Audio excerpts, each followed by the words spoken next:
미국 애틀랜타에서 연쇄 총격 사건이 발생해 8명이 숨졌습니다. 사망자 가운데 한국계 여성 4명이 포함된 것으로 확인됐습니다. 아시아 혐오 범죄일 가능성 때문에 교민사회가 불안해하고 있습니다. 서울시장 후보 등록 기간을 하루 앞두고 여권에서 박영선 단일 후보가 확정됐습니다. 야권에서는 단일화 여론조사 방식을 둘러싸고 오세훈 안철수 후보 간 막판 협상이 진통을 겪고 있습니다. 고 박원순 전 서울시장의 성추행 피해자가 기자회견을 열고 2차 가해로 극심한 고통을 받는다고 호소했습니다. 자신을 피해 호소인이라고 부른 정치인들을 징계해야 한다고 밝혀 서울시장 보궐선거의 변수가 될 것으로 보입니다. 삼성전자의 주주총회가 사상 처음 온오프라인으로 동시에 열렸습니다. 최근 주식 투자 열기를 반영하듯 어린이까지 포함한 다양한 세대가 참석했습니다. 주주니까 왔어요. 근데 삼성전자 주주요. 좋아요. 경기도 시흥에서 투기를 한 정황이 또 무더기로 확인됐습니다. 주소지가 멀거나 과도한 대출을 받은 사례가 37건이었는데 토지 소유주 가운데 외국인과 사회초년생들도 여러 명 있었습니다.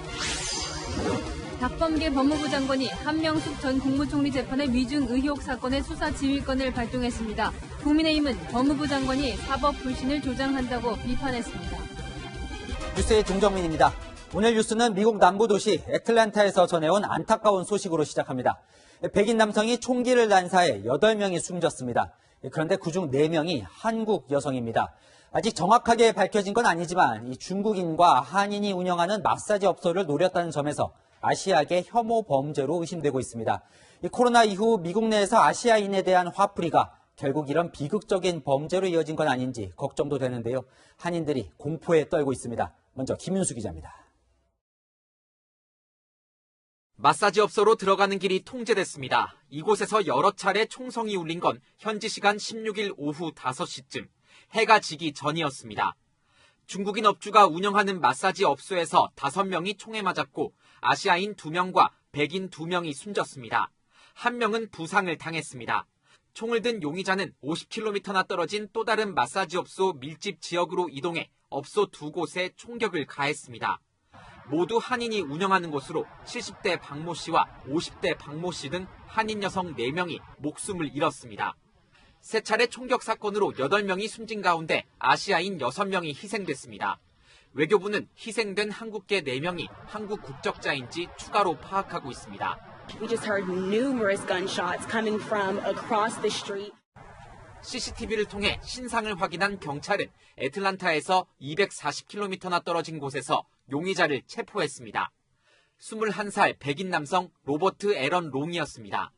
경찰은 3사건 모두 롱이 혼자 저지른 것으로 보고 있습니다. We do have some witnesses that were in the location or around the location. 사건 동기는 아직 밝혀지지 않았지만 아시아인에 대한 혐오 범죄일 가능성도 배제하지 않고 경찰 수사가 진행 중입니다. 현지 언론은 목격자 증언을 토대로 용의자가 아시아인을 전부 살해하겠다고 말한 후 범행에 나섰다고 보도했습니다. 미국의 대표적인 한인 밀집 지역 중 하나인 애틀란타에는 현재 한인 10만 명이 거주하고 있습니다. 채널A 뉴스 김윤수입니다.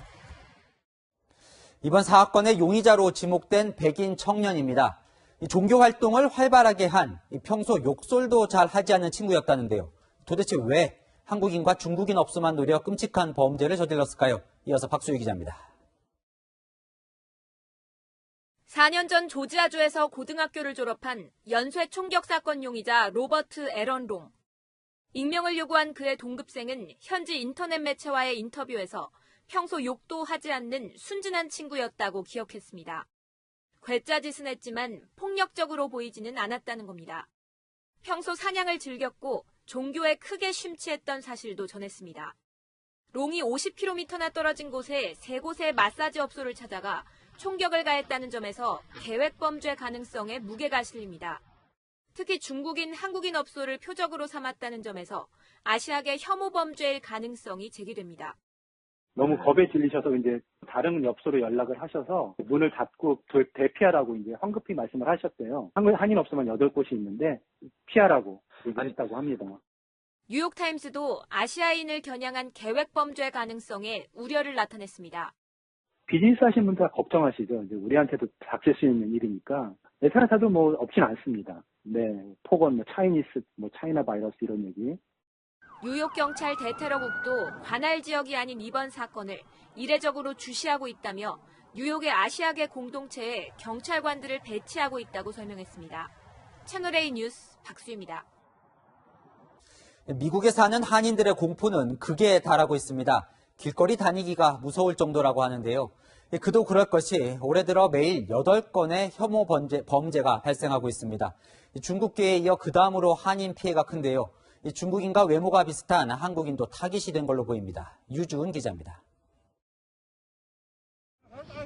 한 남성이 백인 여성에게 소리를 지릅니다. 이 여성 답은 안 하고 오히려 피해자인 척합니다.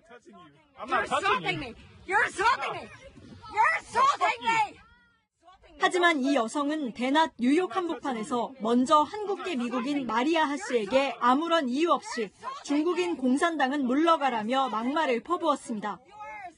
그러자 뒤늦게 하 씨 남편이 찾아와 대신 따진 겁니다.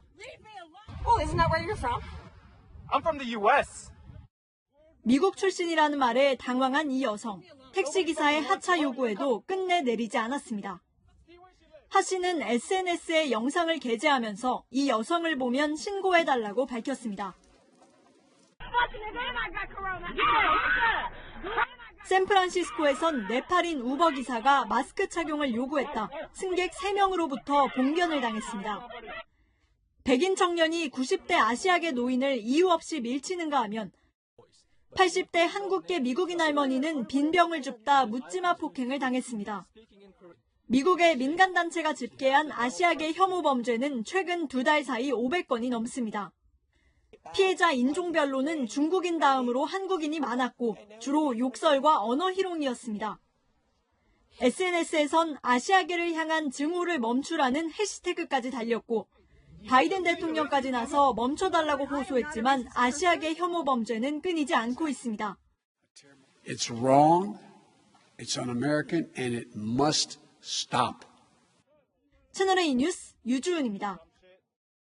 지금부터는 서울시장 보궐선거 여야 소식 전해드립니다. 조금 전 박영선 민주당 후보가 범여권의 서울시장 후보로 최종 확정됐습니다.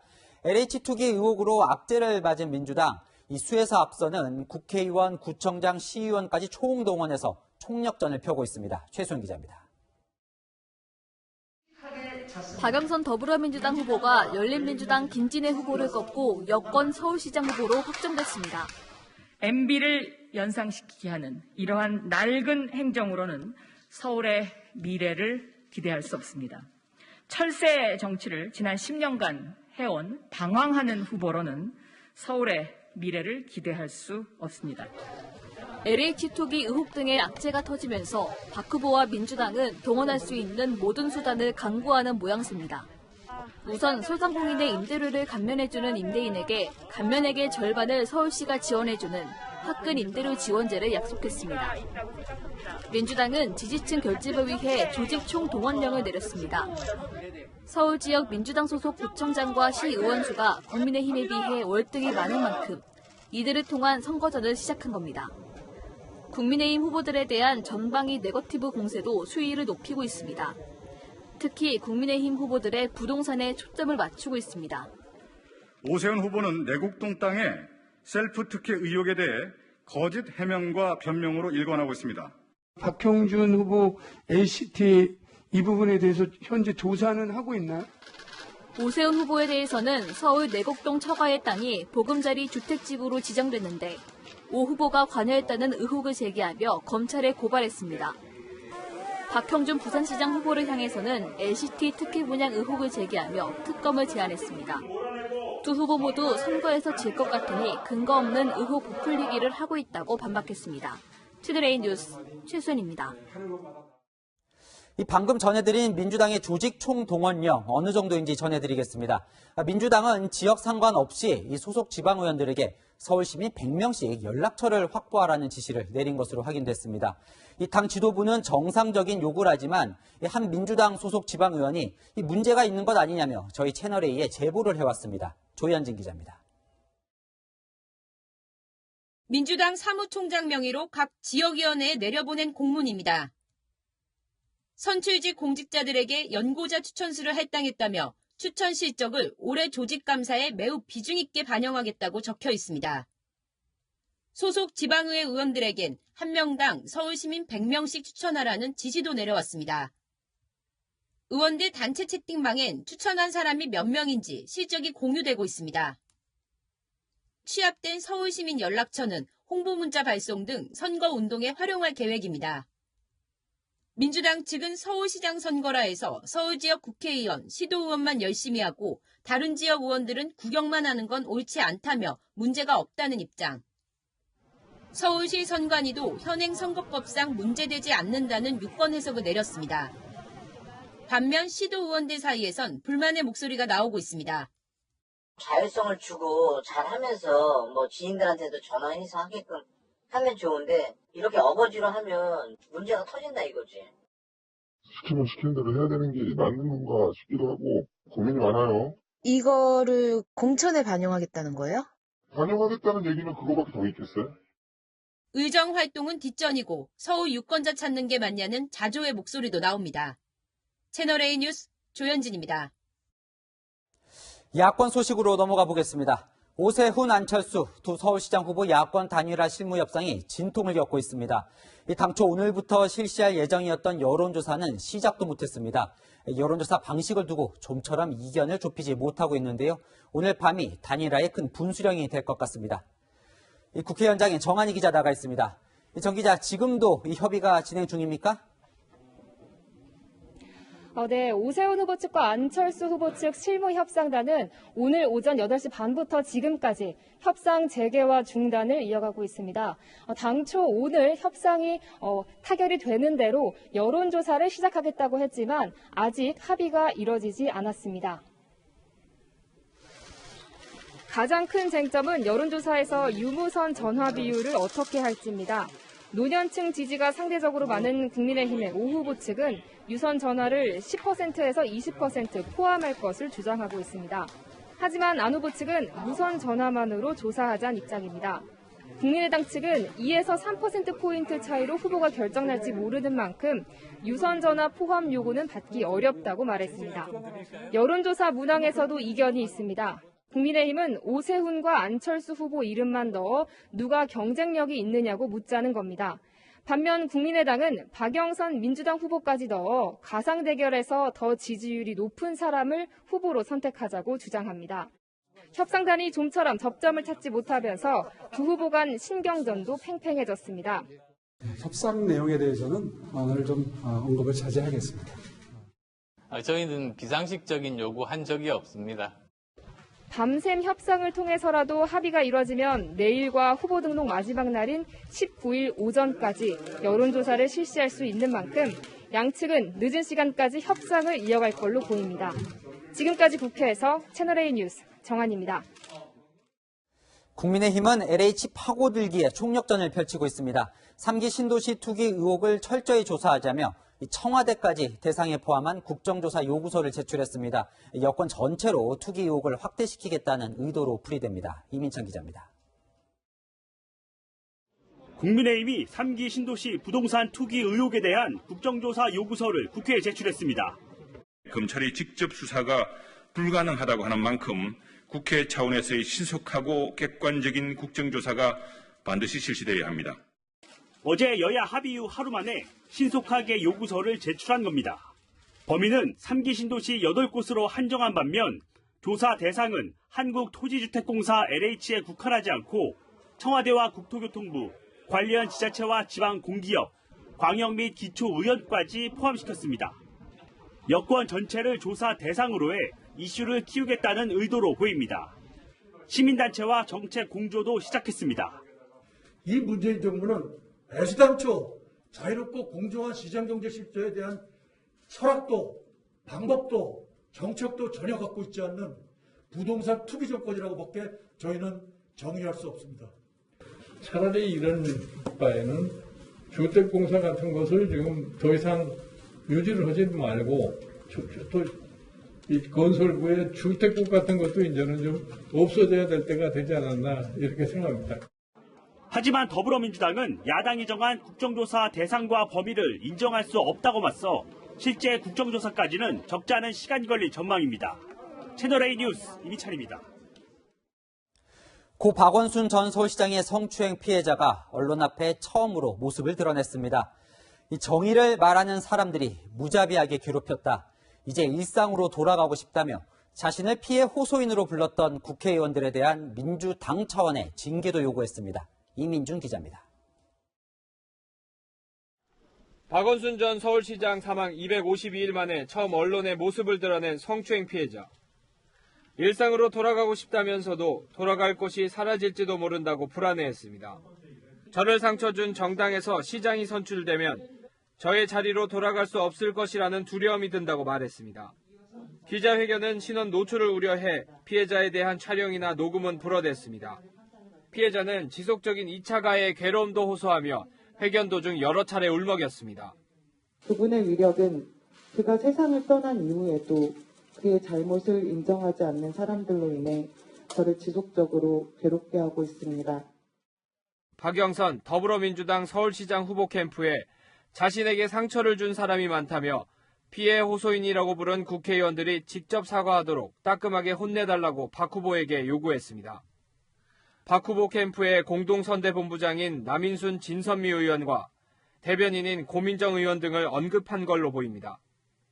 이들에 대한 민주당의 징계도 요구했습니다. 피해자는 지금까지의 사과는 진정성도 현실성도 없는 사과라고 평가했습니다. 오늘 기자회견에선 박 전 시장이 피해자에게 보냈던 문자 메시지 내용도 일부 공개됐습니다. 대부분 밤늦은 시간에 보낸 성희롱성 메시지와 여성의 가슴이 부각된 이모티콘 발송, 행위 등도 모두 조사 과정에서 사실로 확인되었습니다. 피해자는 용서할 의사가 있지만 죄와 잘못이 드러나는 게 먼저라고 밝혔습니다. 채널A 뉴스 이민준입니다. 여권 후보는 단일화가 됐는데 야권 후보는 아직입니다. 오세훈, 안철수 두 후보 양측의 속내를 정치부 김민지 기자와 살펴보겠습니다. 결국 여론조사를 시작도 못했어요. 그럼 이제 19일 원래 이제 그때 단일 후보 발표를 하기로 했는데 그건 무산이 된 건가요? 아닙니다. 아직 무산됐다고 보기는 이릅니다. 후보 등록할 수 있는 시한이 오는 19일 모레죠. 모레 오후 6시까지입니다. 이 이전에 여론조사를 하고 후보를 확정 지으면 되는데요. 여론조사에서 목표 응답자인 2,000명을 빨리 채울 경우에 이 조사 기간은 단축될 수가 있습니다. 참고로 안철수, 금태섭 후보의 단일화 때는 여론조사 기간을 당초 이틀로 잡았었지만 하루 만에 조사가 끝났습니다. 그렇더라도 이제 혹시라도 19일 후까지 이제 단일화가 안 되면 그러면 이제 물 건너가는 겁니까? 그렇지는 않습니다. 그래픽을 보면서 설명을 해드릴게요. 단일화를 원하는 사람들에게는 이처럼 19일 전에 단일화를 하는 게 가장 좋겠죠. 투표 용지에 두 사람 중 한 사람의 이름만 인쇄되기 때문입니다. 하지만 19일을 넘기더라도 기회는 또 있습니다. 투표 용지 인쇄가 시작되는 29일 이전인데요. 이 경우에는 오 후보와 안 후보 이름 가운데 이 사퇴한 사람 이름 옆에 사퇴라고 표시가 됩니다. 그리고 단일화기에는 한 번 더 있습니다. 투표 용지 인쇄가 시작된 뒤에 사전투표 전날까지입니다. 하지만 이 경우 투표 용지에는 사퇴라는 표시가 되지 않아서 사표, 즉 무효 처리되는 표가 많아질 수 있습니다. 즉 단일화가 늦어질수록 효과가 줄어드는 겁니다. 그런데 김민지 기자가 이제 계속 취재를 해왔는데 대체 왜 이렇게 늦어지는 겁니까? 앞서 이제 리포트에서는 이 여론조사 방식을 유선 전화를 섞느냐, 무선 전화만으로 하느냐 이건데 정말 그것 때문입니까? 네, 저도 뭐가 쟁점인지 좀 주의 깊게 살펴봤는데요. 지금까지 여론조사를 보면 유선과 무선을 섞어서 조사할 때 오세훈 후보에게 상대적으로 유리한 결과가 나왔습니다. 그렇죠? 안철수 후보가 주장하고 있는 무선 100% 조사에서는 상대적으로 안 후보에게 유리한 결과가 이처럼 나왔었고요. 그래서 양측은 시간을 끌어도 된다 이렇게 생각을 하나 보죠. 네, 그렇습니다. 양쪽 모두 시간은 우리 편이다 이런 생각을 하고 있는 것 같습니다. 국민의힘 관계자는 이런 얘기를 하더라고요. 오세훈 후보가 상승세 국면에 있으니까 시간이 지날수록 오 후보에게 더 유리할 수 있다. 하지만 국민의당은 오 후보의 상승세가 LH 사태로 인한 일시적 반등으로 곧 사그라들 거다 이렇게 생각하고 있습니다. 네, 이제 선거가 한 20일가량 남았는데 오늘 뭐 또 하나의 변수가 생겼다면서요. 네, 앞서 리포트에서도 보신 것처럼 박원순 전 시장의 성추행 피해자가 직접 기자회견을 했는데요. 아무래도 영향을 미칠 수밖에 없겠죠. 박영선 후보는 사과를 했지만 민주당은 공식 입장을 내지 않았습니다. 이러한 죄송한 일이 서울시에서 다시는 일어나지 않도록 하기 위해서 첫 여성 시장으로서 저는 두 배로 더 겸손하게 겸허하게 잘 서울 시민들을 모시겠다. 오늘 10시 기자회견 관련해서 제가 언급할 내용은 제가 사실 없습니다. 뭐 입장보다는 아직은 뭐 고민하고 있다 이 정도면 될까요? 제가? 피해자는 박 후보의 사과에 대해서 진정성이 없다는 반응을 내놨습니다. 자, 특히나 피해자는 이제 본인을 피해 호소인으로 불렀던 의원들을 좀 혼내달라 이런 얘기까지 했는데 남인순, 고민정, 진선미 의원들이 거론이 되잖아요. 네. 이 모두 지금 박 후보 선거 캠프에 있는 거죠? 네, 그렇습니다. 말씀하신 대로 남인순, 진선미 의원은 공동 선대본부장으로 또 고민정 의원은 선대위 대변인으로 활동하고 있습니다. 하지만 별다른 입장을 밝히지는 않았습니다. 오세훈, 안철수 후보는 모두 이 박영선 후보의 사과가 진심이라면 이 선대위에서 활동하는 이분들이 후보 캠프에서 철수해야 한다고 지적했습니다. 네, 여기까지 듣죠. 지금까지 정치부 김민지 기자였습니다. 네, 재보궐선거 핵심 이슈가 되고 있는 LH 사태 수사 속보로 이어갑니다. LH 직원들의 투기 의혹을 처음으로 밝힌 참여연대가 시흥시 과림동 일대에 투기가 의심되는 농지들을 추가로 찾아냈습니다. 농사는 짓지 않고 외지인이나 외국인들이 산 땅 등입니다. 경찰은 오늘 국토교통부를 압수수색했습니다. 먼저 김재혁 기자입니다. 3기 신도시 개발 예정지에 포함된 시흥시 과림동입니다. 등기부상 논이지만 이 땅에선 고물상이 운영되고 있습니다. 여기에 아무거나 해도 상관이 없었어요. 네, 그래서 고물상들이 다 이리 오게 된 거고. 과림동의 또 다른 농지. 여기저기 쓰레기가 뒹굴고 잡초가 무성해 농사를 지은 흔적을 찾기 힘듭니다.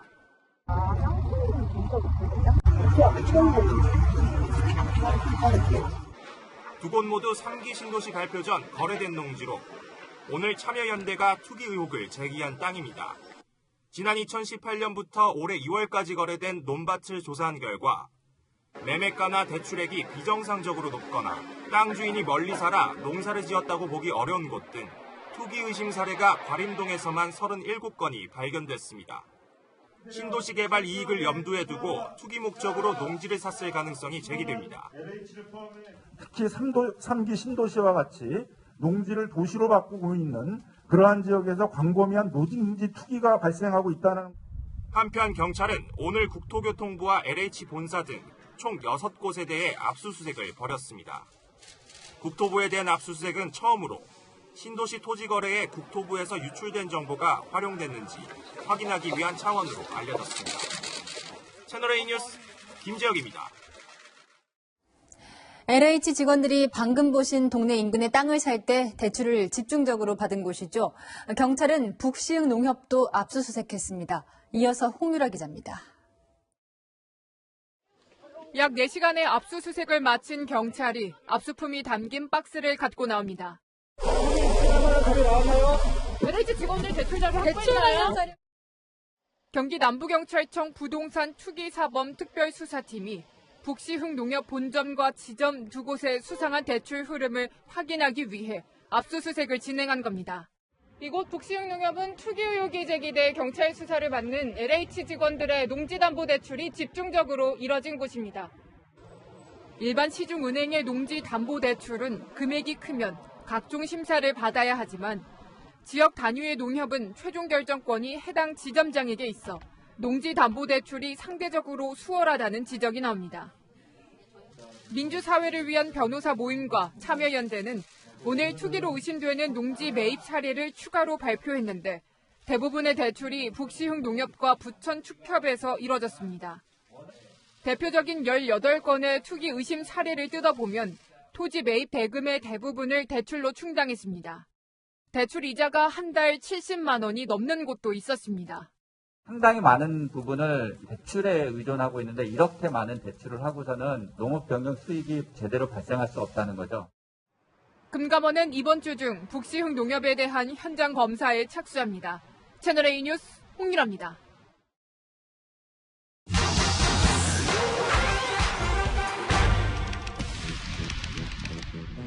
역대 특검 모습입니다. LH 투기 의혹 관련 이 특검 도입도 논의되고 있죠. 하지만 이 특검법이 통과돼도 다음 달 7일 이 재보궐선거 전까지 수사 시작이 어렵다는 이야기가 있는데요.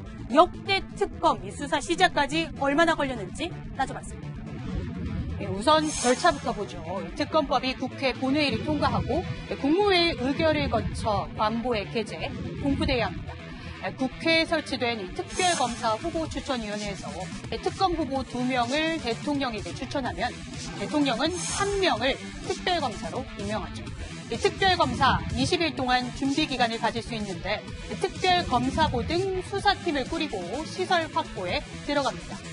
지난 2016년 최순실 국정농단 특검팀의 경우 강남의 빌딩 3개 층을 빌려 사무실을 꾸렸죠. 공식 수사는 이렇게 특검팀의 현판을 달며 시작됩니다. 1999년부터 2018년까지 총 13번의 특검이 있었는데요. 공식 수사 시작까지 며칠이 걸렸는지 전수조사해봤습니다. 최순실 국정농단 사건의 특검 11월 17일 국회 본회의 통과 후 34일 만에 수사가 시작됐고 현 정부 들어 첫 특검인 드루킹 댓글 조작 특검은 5월 21일 본회의 통과 후 37일 만에 시작됐습니다. 13개 특검 따져보니 국회 본회의 통과 후 평균 39일이 지난 뒤 수사가 시작됐는데요. LH 특검법이 국회를 통과하더라도 4월 말 5월 초나 돼야 수사 개시가 가능할 거란 전망이 나오는 이유입니다. 이 밖에도 궁금한 점은 팩트맨 많은 문의 바랍니다. 네. 경찰이 경북 구미 3살 아이 사망 사건의 미스테리를 끝내 풀지 못한 채 사건을 검찰에 넘겼습니다. 다만 외할머니로 알려졌다 친모로 드러난 40대 여성이 아이 시신을 유기하려 했던 정황이 새롭게 드러났습니다. 배유미 기자입니다. 검은 모자를 둘러쓴 여성이 경찰차에서 내립니다. 숨진 채 발견된 3살 아이 친모로 밝혀진 40대 여성입니다. 죽은 아이는 여전히 자신의 딸이 아니라고 주장합니다. 나이 딸이면은 믿고 신뢰하는 국가수인데 제가 이렇게 아니라고 이야기할 때는 제발 제 진심을 좀 믿어주셨으면 좋겠어요. 이 사건에서 잘못한 게 아무것도 없으세요? 네, 없어요. 하지만 경찰은 여성이 숨진 아이의 친모가 확실하다고 일축합니다. 구속 이후 여성의 요청으로 DNA 검사를 또 했는데 같은 결과가 나왔던 겁니다. 총 3차례 DNA 검사에서 동일한 결과가 나온 만큼 틀릴 가능성은 없다는 설명입니다. 경찰은 여성을 검찰에 넘기면서 미성년자 약취 혐의 외에 사체 은닉 미수 혐의를 추가로 적용했습니다. 당초 알려졌던 지난달 10일보다 하루 앞서 숨진 아이를 발견하고도 아무에게 알리지 않고 시신을 숨기려 한 정황이 확인됐다는 겁니다. 하지만 정작 핵심인 아이 바꿔치기 의혹과 공범 여부는 물론 딸이 낳은 아이의 행방을 찾는 데는 실패했습니다. 여성 주변 인물들을 조사했지만 아이 아버지도 끝내 확인하지 못했습니다. B 씨가 출산한 여아의 소재 등에 대한 전방위적인 수사를 진행하여 왔으며 현재도 계속 수사하고 있습니다. 미궁에 빠진 사건은 이제 검찰의 손으로 넘어갔습니다. 검찰 수사 과정에서 새로운 사실이 드러날지 주목됩니다. 채널A 뉴스 배유미입니다. 음주를 하고 아찔하게 역주행하는 차량을 자동차 동호회 회원들이 붙잡았습니다. 알고 보니 지난해에도 10대 무면허 뺑소니 운전자를 잡은 사람들입니다. 배영진 기자입니다. 회색 차량이 비틀대며 도로를 달립니다. 음주 운전을 의심한 시민들이 차량을 뒤쫓으며 경찰에 신고합니다. 방지 턱도 그냥 브레이크 없으면 너무 넘어가 버리는데 좀 많이 위험한데요. 이거 사람이랑 너무 치겠는데. 뒤쫓고 있는 걸 눈치챈 음주운전 차량. 속도를 높여 달아나기 시작합니다. 역주행과 신호 위반은 물론 급기야 인도도 넘어갑니다. 시민들이 차량으로 앞을 막아보지만 아니 일단 그냥 막았거든요. 너무 위험해갖고. 그냥 앞에 살짝 막고 있어요. 음주 차량은 다시 속도를 내며 현장에 출동한 경찰차를 따돌립니다. 쫓고 쫓기는 추격전은 10분 넘게 이어지고 시민들은 끝내 차를 버리고 골목에 숨어있던 운전자를 몸싸움 끝에 붙잡았습니다. 네, 심각하게 많이 났어요. 이 사람 만추구나. 팔짱 잡고 있다가 손 뿌리치고 저희한테도 이제 때릴라 해서 바닥에다가 이제 눕혔죠. 운전자인 20대 남성은 혈중 알코올 농도 면허 취소 수준의 만취 상태로 대구 시내를 30km 이상 휘젓고 다녔습니다. 운전자를 붙잡는 데 앞장선 시민들은 다름 아닌 지난해 경북 포항에서 10대 무면허 뺑소니 운전자를 붙잡았던 자동차 동호회 회원들이었습니다. 저 상태로 놔두면 가다가 어떤 일이 날지도 모르고 경찰을 신고하고 저 가버리면 어디로 가는지도 모르니까 많이 위험해 보여가지고 따라가면서 제가 신고하게 된 거죠. 경찰은 음주 운전자를 붙잡은 회원들에게 신고 보상금과 표창장 수여 등을 검토하고 있습니다. 채널A 뉴스 배영진입니다. 오늘 삼성전자 주주총회가 열렸는데 개인 투자자가 얼마나 많아졌는지 실감나게 합니다. 8살 어린이 주주도 엄마 손을 잡고 왔습니다. 조현선 기자가 다녀왔습니다. 공학개미운동, 비투, 주린이, 짜상, 주식 열풍으로 생겨난 신조어입니다. 이 열풍에 힘입어 오늘 삼성전자 주주총회장 앞은 철저한 거리두기 속에서도 입장하려는 줄이 끊이지 않습니다.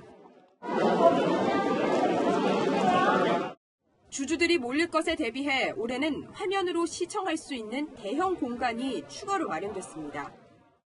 올해는 처음으로 이렇게 온라인으로도 동시에 주주총회를 중계하는데요.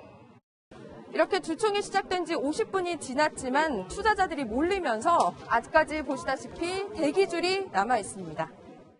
지난해 말 기준 삼성전자 주식을 보유한 개인 투자자는 약 296만 명. 올해 주주총회에 방문한 사람은 지난해보다 2배 넘는 900여 명입니다. 주총장 안팎에는 100발의 어르신부터 2030 세대 청년들, 급기야 두 손으로 가리며 진지하게 투표에 임하는 어린이 주주도 볼 수 있었습니다. 주주니까 왔어요. 근데 삼성전자 주주요. 좋아요. 조윤이가 그때 갖고 싶었던 게 갤럭시 핸드폰이었거든요. 그래서 너무 어리니까 그 핸드폰 대신에 그 핸드폰을 만드는 회사에 투자해보지 않겠냐고요. 생활 속 경제교육을 위해 새벽부터 충남 태안에서 온 가족도 있습니다. 애기들이랑 요즘에 많이 주식 많이 해가지고 경제교육에 좀 하려고. 네, 공부차 왔어요. 아르바이트로 모은 용돈을 투자한 2030 세대도 눈에 띕니다. 작년에 아는 사람을 통해서 주식이라는 걸 처음 알았는데 적금도 예전에 한번 들긴 했었는데 돈이라는 게 마냥 놀고만 있을 수 없을 것 같아서 주식을 해봤습니다. 코로나와 저금리 등이 가져온 주식 열풍이 주주총회의 장을 바꿔놓고 있습니다. 채널A 뉴스 조현선입니다. 공시가격 인상 충격이 계속되고 있습니다. 같은 아파트여도 지난해에는 더 쌌던 곳이 올해는 더 비싸지기도 하고 같은 층인데도 누군 내고 누군 안 내는 등 고무줄 산정이 논란입니다. 안건우 기자가 실제 사례를 알아봤습니다. 서울 노원구의 한 아파트입니다. 급격한 공시지가 인상으로 여기저기서 아우성이죠. 특히 이 아파트는 한 건물 안에서도 종부세를 둘러싸고 시비가 엇갈리고 있습니다. 국토교통부 사이트에서 전용 면적 114제곱미터의 공시가격을 조회해봤습니다. 같은 면적의 같은 동, 같은 층, 심지어 마주한 이웃집인데 한쪽은 종부세 대상이고 한쪽은 종부세 대상이 아닙니다. 차이가 있다면 6차선 도로의 어느 라인이 더 가까운지 정도입니다.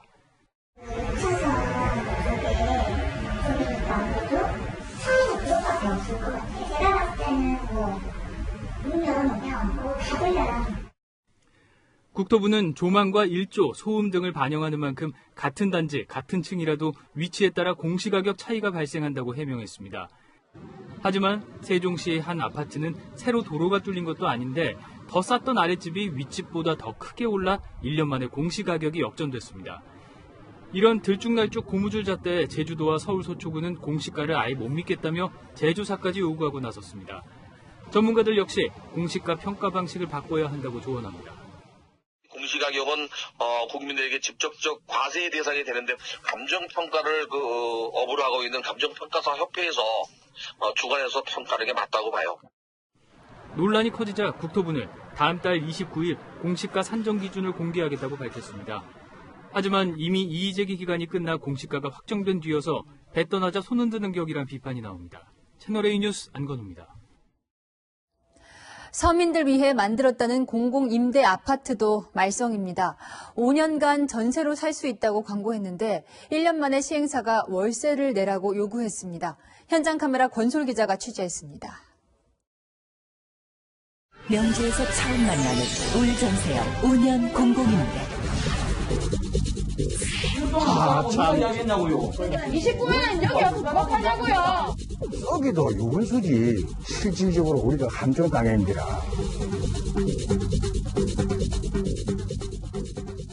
지난해 초에 입주한 아파트입니다. 5년 뒤에 내 집으로 분양 전환되는 공공임대주택이고 그동안 전세로 살 수 있다는 게 가장 큰 장점이었습니다.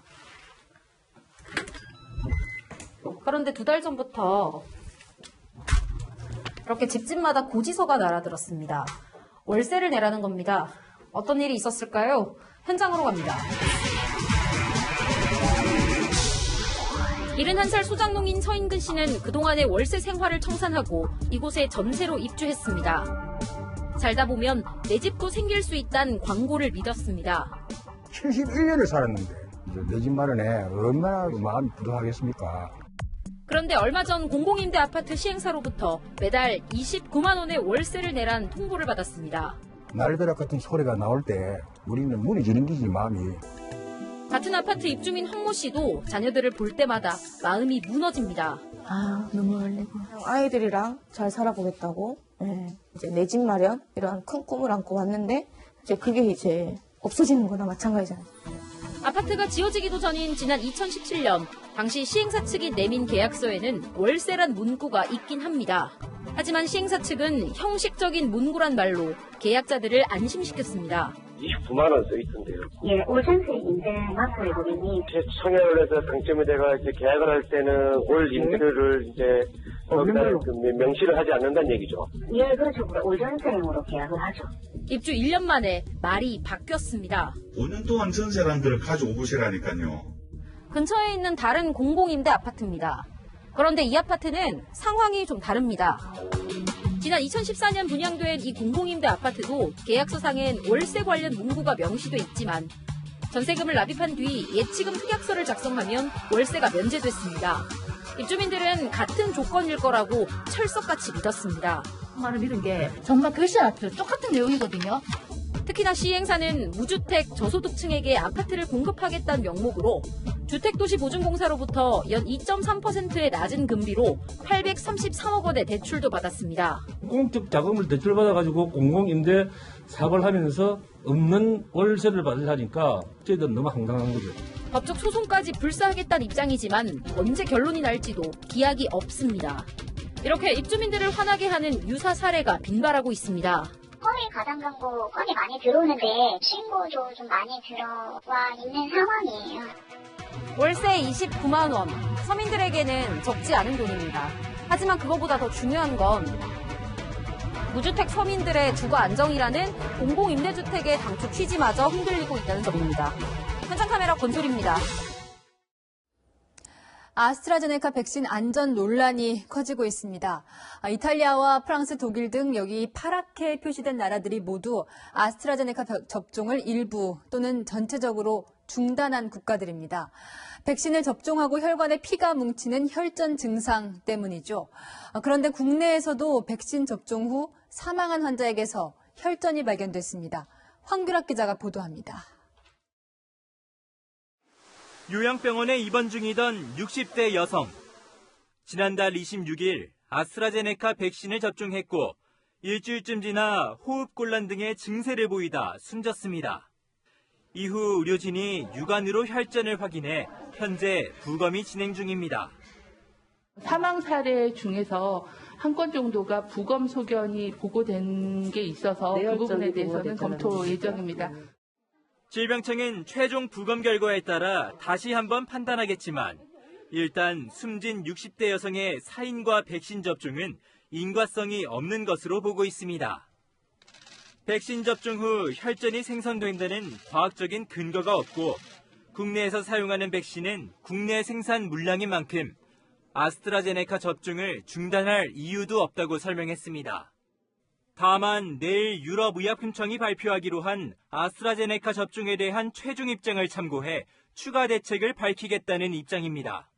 정은경 질병관리청장은 국회 보건복지위원회 회의에서 아스트라제네카 백신을 맞아도 된다며 자신을 포함한 질병청 전 직원 모두 순차적으로 아스트라제네카 백신을 맞을 계획이라고 밝혔습니다.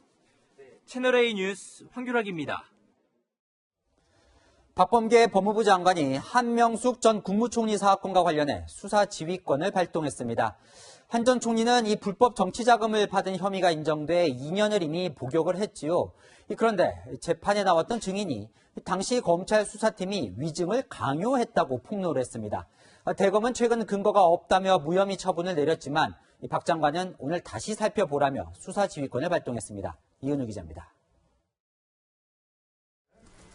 오늘 박범계 법무부 장관이 발동한 수사지휘권의 핵심은 한명숙 전 국무총리 재판 증인의 위증 의혹을 재검토하라는 겁니다.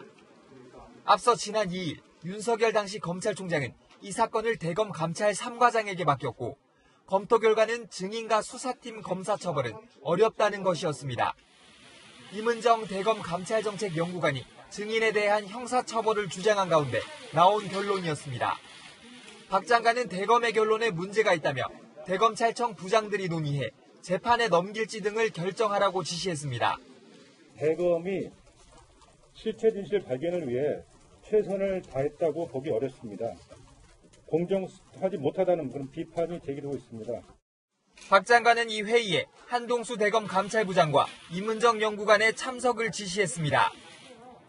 한 전 총리에게 불리한 증언을 한 증인은 사실상 재판에 넘기라는 뜻으로 보입니다. 검찰 내부에선 한명숙 전 총리 명예회복을 위한 노골적인 지시라는 목소리가 나왔습니다. 국민의힘은 박범계 장관이 법치주의를 파괴한다고 비판했습니다. 한 전 총리 재판 증인의 공소시효는 오는 22일 끝납니다.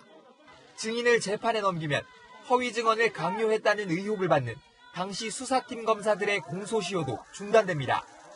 오늘 지휘권 발동이 수사팀 검사들에 대한 수사까지 염두에 둔 것이란 분석도 나옵니다. 채널A 뉴스 이은우입니다.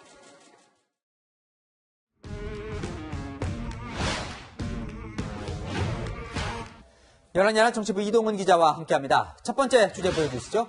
자, 문재인 대통령과 민주당 사이 어떤 박자일까요? 엇박자입니다. 아, 그래요? 이 불과 한 달 전만 해도 이 역대 가장 성과를 많이 낸 이제 당정청이라고 대통령이 평가를 했는데 네. 엇박자입니까? 네, LH 사태가 터지면서 의견이 갈리고 있는데요. 기억나시죠? 문재인 대통령은 LH 수사를 경찰에 맡겼습니다. 국가수사본부의 수사 역량을 검증받는 첫 번째 시험대입니다. 문 대통령은 명운을 걸고 수사하라고 지시했습니다. 명운까지 걸라고 경찰을 독려했는데 여야가 어제 특검에 합의를 했죠. 특검이 출범하면 경찰은 수사를 그쪽으로 넘겨줘야 합니다. 그런데 이 특검을 여당이 먼저 제안을 했잖아요. 네. 아, 그래서 이 여당과 청와대가 엇박자라는 겁니까? 네, 모양새는 그렇습니다. 여당도 어쩔 수 없다는 분위기인데요. 보궐선거를 앞두고 워낙 여론이 안 좋아지다 보니 어떻게든 서울시장 후보에게 힘을 실어줘야 한다는 겁니다. 저 박영선 특검을 정식으로 건의합니다. 김태년 원내대표님 답을 기다리겠습니다. 저는 지금 박영선 후보가 제안을 한 특검도 진행해야 한다고 생각합니다. 그러니까 경찰 수사에만 맡겨놔서는 이 민심 달래기가 쉽지 않다고 보나 보네요. 그렇습니다. 하지만 친문 지지층은 특검을 받은 당에 불만이 많습니다. 민주당 당원 게시판에는 특검할 거면 검찰개혁은 왜 하냐, 드루킹 특검 받고 어찌 됐냐는 글이 쏟아지고 있는데요. 청와대 관계자도 대통령이 특수본에 힘을 실었던 걸 알면서도 특검을 하겠다는 거니 알아서 할 일이라며 난감해했습니다. 다음 주제 보겠습니다. 네. 자, 산으로 간 이해충돌방지법. 네. LH 투기 사태 이후에 이제 대통령도 필요하다고 한 법인데 왜 산으로 갔습니까? 네, 이해충돌방지법은 공직자가 지위를 이용해서 사익을 추구하는 행위를 막자는 법입니다. 국회 정무위원회가 오늘 전문가를 불러서 공청회를 열었는데요. 이 LH 대신에 오세훈 서울시장 국민의힘 후보 이야기만 잔뜩 나왔습니다. 최근에 내곡동 보금자리 주택지구 지정 관련해서 그 사실관계들 여러 가지가 나오고 있어서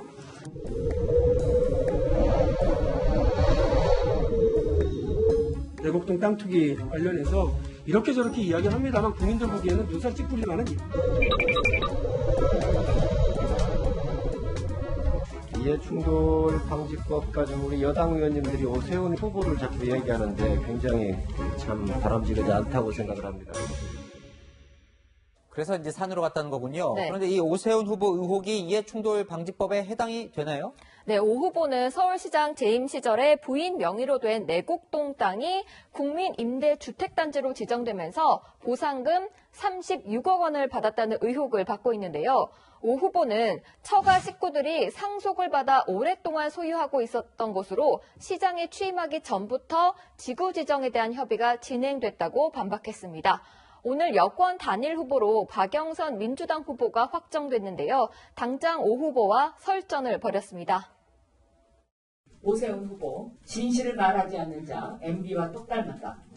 MB 같다 이런 표현을 쓰셨어요. 예, 박영선 후보는 괴벨스 같습니다. 네, 괴벨스는 독일 나치 정권의 선전 장관입니다. 점점 세지네요. 자, 네. 근데 이해충돌 방지법 이번에는 통과가 될까요? 네, 2013년부터 입법이 시도됐지만 국회의원을 비롯한 고위공직자와 가족 활동에 제한이 된다는 우려 때문에 통과가 못 됐는데요. 이번만큼은 정치적 고려 없이 좀 제대로 검토됐으면 좋겠습니다.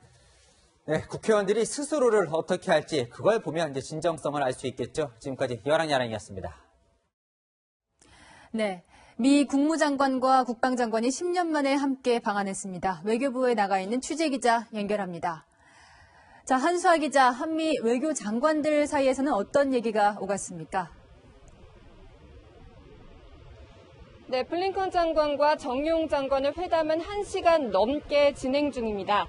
한미 외교장관들은 바이든 행정부의 대북 정책 방향과 이 남한의 대화 기조를 공유하고 사실상 중국을 견제하기 위한 한미일 삼각공조 방안에 대해서도 논의한 것으로 알려졌습니다.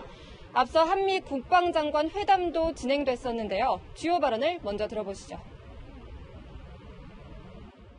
Given the unprecedented challenges posed by both the Democratic People's Republic of Korea and China, the U.S.-ROK alliance has never been more important.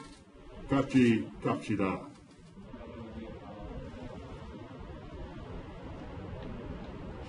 북한과 중국을 한미동맹의 주된 위협으로 지목한 게 눈길을 끕니다.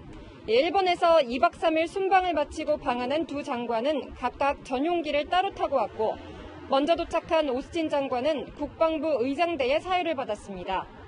두 장관은 서울 시내 모 호텔에서 따로 묵는 날 코로나19로 우리 측 인사와의 오찬이나 만찬 일정은 모두 생략했습니다. 블링컨 오스틴 장관은 내일은 한미 외교 국방장관이 한자리에 모이는 2+2 회담을 하고 공동성명을 채택한 뒤 문재인 대통령을 예방할 예정입니다. 지금까지 외교부에서 채널A 뉴스 한수아입니다.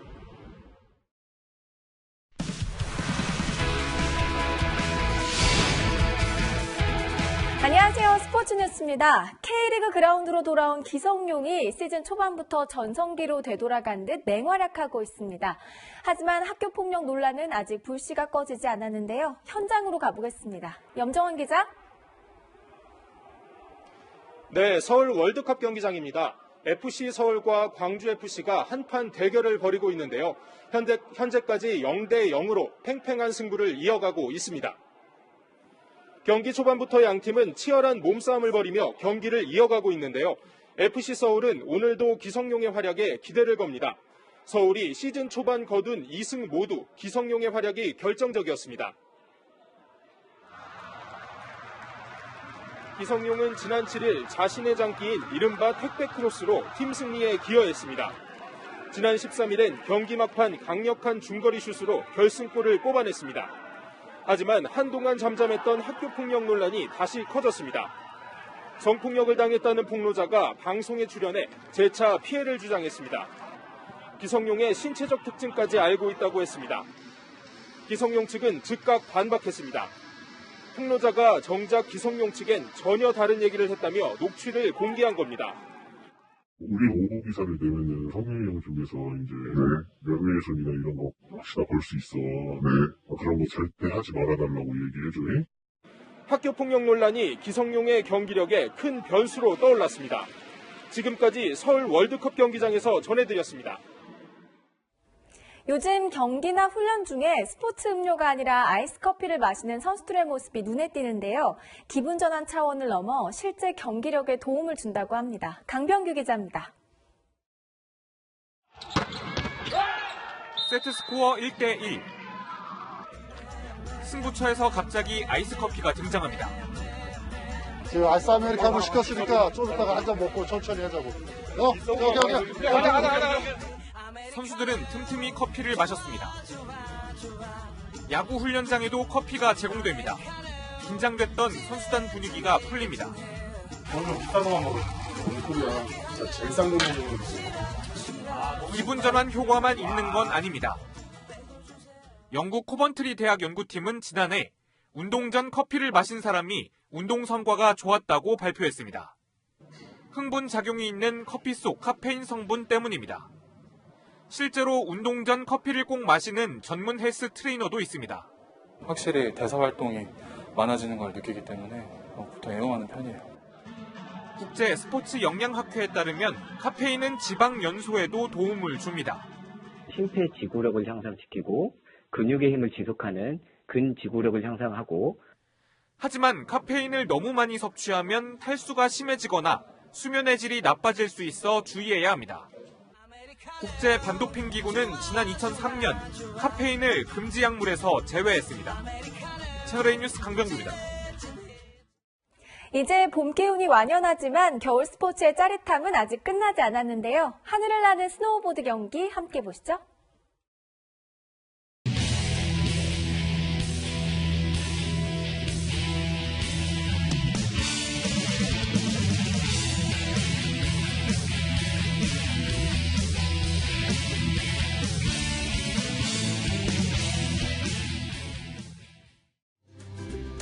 오늘 제주시 아라동의 모습입니다. 분홍빛 팝콘 같은 벚꽃이 나뭇가지에 한가득 달려있죠. 올해 제주의 벚꽃 공식 개화는 작년보다 일주일이나 더 빨랐는데요. 평년보다 3도 정도 높은 3월의 포근한 기온 덕에 일찍 꽃망울을 터뜨렸다고 합니다. 날이 갈수록 봄 기운이 짙어지고 있죠. 여기에 공기마저 깨끗하면 좋을 텐데 내일까지도 황사가 말썽을 부리겠습니다. 일부 중부와 영남의 미세먼지 농도는 종일 나쁨 수준을 보이겠습니다. 보건용 마스크 꼭 착용해 주시기 바랍니다. 내일 전국이 대체로 맑겠고 아침까지 내륙에는 안개가 짙게 끼겠습니다. 여기에 일교차도 크게 벌어질 텐데요. 내일 서울의 아침 기온은 3도, 대전은 4도로 다소 쌀쌀하게 출발하지만 한낮에 서울은 18도, 광주는 20도까지 올라 포근하겠습니다. 절기상 춘분인 토요일에는 전국에 비 소식이 들어있습니다. 날씨였습니다. 한명숙 전 총리 사건에 대해 박범계 법무부 장관이 수사 지휘권을 발동했습니다. 검찰 못 믿겠다. 한 전 총리 뇌물수수 수사를 다시 검토하라는 거죠. 이 대통령과 한 전 총리의 막역한 관계 때문에 내 편 봐주기냐는 의심의 눈초리도 있는데요. 오늘의 한마디는 얼마 전 미국 법무부 장관의 취임사로 대신하겠습니다. 정당 따라 권력 따라 달라지는 규칙은 없다. 오늘 뉴스 여기까지입니다. 내일도 뉴스에입니다.